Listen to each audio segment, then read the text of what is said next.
नमस्कार, मैं रविशंकर। आज हम हेलोइंस का पार्ट 10 पढ़ेंगे।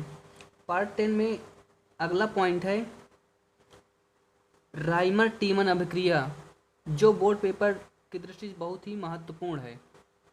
तो जब फिनाल को क्लोरोफॉर्म तथा सोडियम हाइड्रोक्साइड व पोटेशियम हाइड्रोक्साइड के साथ गर्म किया जाता है तो अर्थो या पैरा हाइड्रॉक्सी बेंजील एल्डिहाइड बनता है, जिसे अर्थो या पैरा सेलिसल्डिहाइड कहते हैं। यह अभिक्रिया राइमर टीमन अभिक्रिया कहलाती है। तो रिएक्शन की बात करें तो फिनाल यानी कि बेंजीन के ऊपर OH समूह लगा हो तो उसे हम फिनाल कहते हैं। तो ये बेंजीन वलय है। अब इसकी अभिक्रिया क्लोरोफॉर्म यानी कि C के साथ 3 क्लोरीन और 1 H, ये होगा क्लोरोफॉर्म। और हम सोडियम हाइड्रोक्साइड या पोटेशियम हाइड्रोक्साइड, आप कुछ भी ले सकते हैं, या तो सोडियम हाइड्रोक्साइड लिया तो पोटेशियम हाइड्रोक्साइड। तो होता क्या है कि पोटेशियम सोडियम हाइड्रोक्साइड यानी कि NaOH के साथ जब गर्म कर तो होता क्या है कि ये तीनों क्लोरीन इस सोडियम के साथ निकल जाती हैं, यानी कि इसके 3 परमाणु होंगे। तो NaOH NaOH, तो होता क्या है कि ये तीनों क्लोरीन इन सोडियम के साथ निकल जाएंगे, यानी कि 3NaCl प्लस। अब होगा क्या कि ये एक OH यहाँ से अर्थो या पैरा, आपको अर्था सेलिसल्डिहाइड बनाना है या पैरा बनाना है, वहाँ से ही हाइड्रोजन को निकालना है। तो यहाँ से एक हाइड्रोजन निकलेगा, इस OH के साथ निकल जाएगा H2O प्लस। अब ये दोनों OH समूह आकर इस स्थान पर जुड़ जाएंगे। तो होगा क्या कि मैं यहाँ लिख दे रहा हूँ OH, ये। तो अब यहाँ से ये बंद खाली हुआ, इसका जो हाइड्रोजन है इसके OH के साथ निकल गए, तो इसका एक बंद खाली हुआ। अब ये दोनों H आकर इस Cl के स्थान पर जुड़ जाएंगे, इसकी एक वैलेंसी खाली होगी, तो ये आकर यहाँ जुड़ जाएगा। तो होगा क्या कि ये C इस रूप में जुड़ गया, यहाँ पर H है। अब इसके साथ 2 OH समूह लग जाएगा। ये अब एक ही कार्बन पर एक से अधिक बार OH समूह इम्पॉसिबल है, यानी कि एक ही कार्बन पर 2 बार OH समूह नहीं हो सकता। ये बनता तो है यौगिक, लेकिन ये अस्थायी होता। कुछ समय बाद ये OH इसके H के साथ निकल जाएगा, यानी कि OH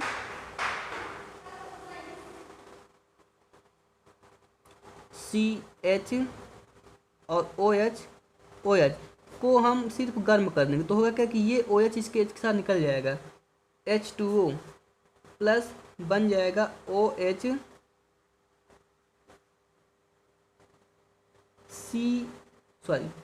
H।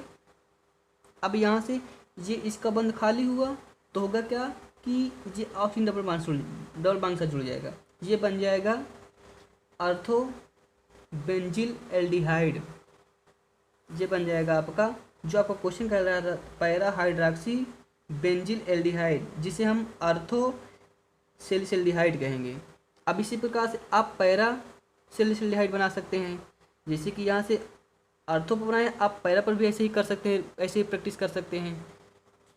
सेम ऐसे ही रिएक्शन होगी। चाहे तो मैं यहाँ पर बता ही दे रहा हूँ कि जैसे कि OH फिनाल को जब हम क्लोरोफॉर्म यानी कि HCl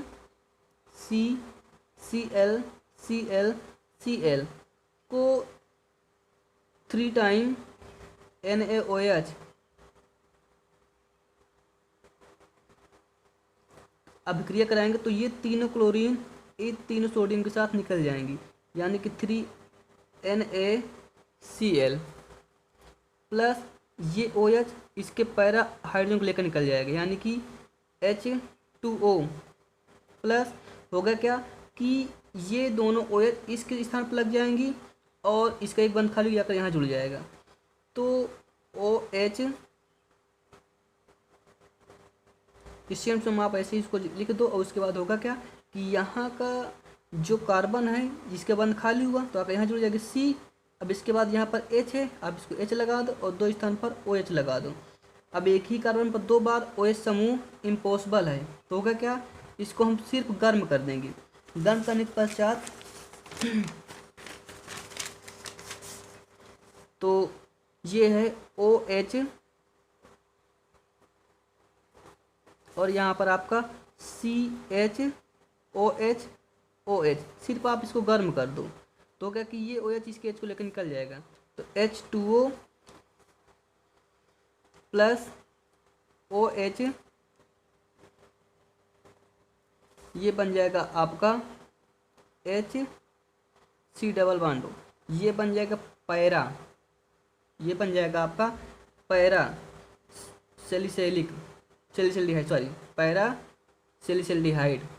तो ये रिएक्शन है, चाहे तो आप इसको नोट्स में भी देख सकते हैं, चाहे तो अगर आपको नोट्स लिखना है, नहीं लिखना है, अगर इसको मोबाइल पर रखना चाहते हो इसका स्क्रीनशॉट ले सकते हैं। जैसा कि ये अभिक्रिया इसमें दिखाई गई, आप चाहे यहाँ से सकते हैं, तो मैं पहले समझा भी चुका हूँ इसके संरचना सूत्र के रूप में। तो ये इसकी थ्योरी है और ये इसका जो रिएक्शन है वो दिखाया गया है। तो चाहे तो आप यहाँ से भी देख सकते हैं, ये रिएक्शन दी गई है। ये क्लोरोफॉर्म को सोडियम के साथ फिनाल को गर्म करते हैं, तो ये रिएक्शन दी गई जो मैं पहले बता भी चुका हूँ। आप चाहे तो यहाँ से इसको स्क्रीनशॉट ले सकते हैं या तो पीछे आप मैं समझा चुका हूँ वहाँ से आप लिख सकते हैं। अब मैंने यहाँ दोनों टेस्ट दिखा दिया, तो सोडियम हाइड्रोक्साइड ले लो या तो पोटेशियम हाइड्रोक्साइड के रूप में, दोनों रूप में आप इस रिएक्शन को कर सकते हैं।